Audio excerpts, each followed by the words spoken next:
देखा भैया लो, इन नवरात्र का महीना सब लोग माई के रंग में रंगा गेल बा। हर जगह पूजा पाठ घंटा घड़ियाल बजत हो, भक्त लोग जयकारा लगावत माई के पूजा करे चलत हो। कैसे मई हर के मायारिया आइली। एक भक्त सपना वाली बात बतावत हूँ।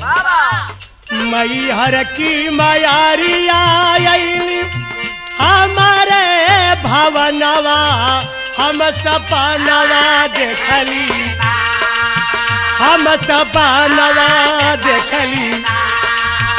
लक्ष्मी रूप में मार असनवा, हम सपनवा देखली।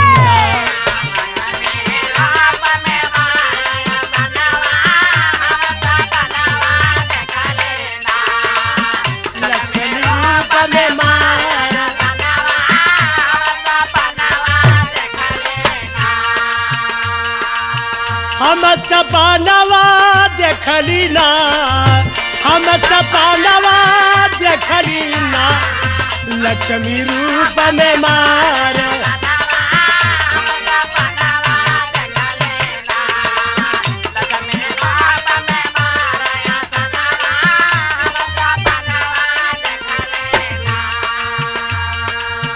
निराधान के दान बाटे, निराधान के धान बाटे। अंधा के नयनवा, हम सपनवा,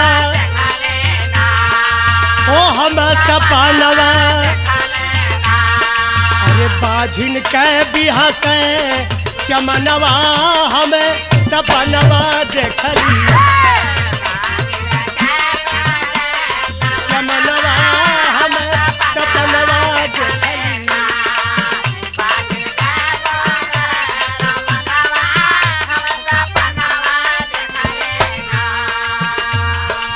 अरे जाग जाहिर बाटू बारे माई, माई का महिमा बड़ी अपरंपार है। अरे जाग जाहिर बाटू देहलू अवत बराबर दानवा, हम सपनवा, हम सपनवा। अरे शुंभ ने शुंभ का कैलू बधनवा, हम सपनवा देखली।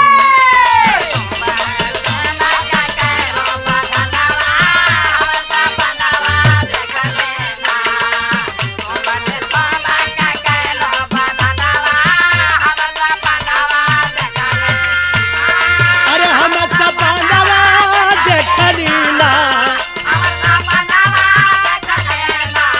अरे शुंभ ने शुंभ का कैलू बधनवा,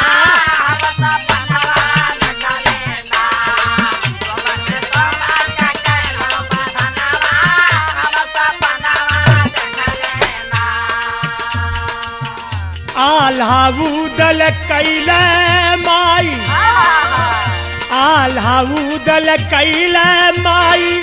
तोहर पूजनवा, हम सपनवा, अरे हम सपनवा देखली।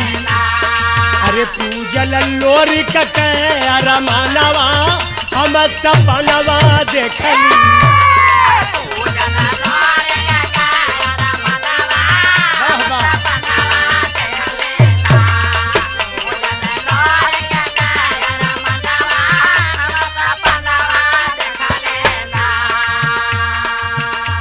चैता कुआर होला, चैता कुआर होला।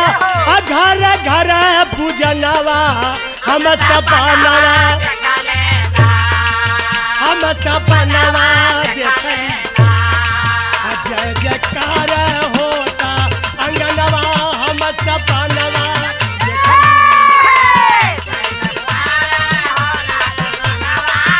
भला भला दुर्गा माई की, भला भला काली माई की, भला भला विंध्यवासिनी माई की। हम सपनवा देखली ना। अरे हमें अरे जय जयकार होता अंगनवा हमें सपनवा देखली जय जयकार होता अंगनवा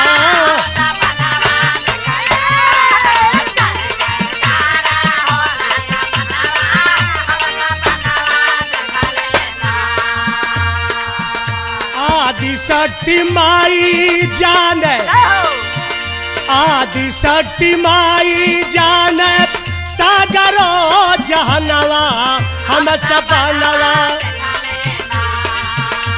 सपनवा होला नव रूप में पूजनवा हम सपनवा देखली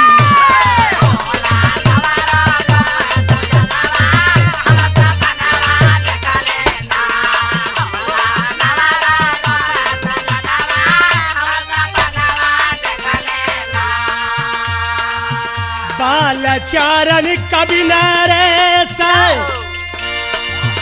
राम राज कवि नरेश तोहरे ललनवा हम सपनवा देखली गवलू बालचरण से गनवा हम सपनवा देखली।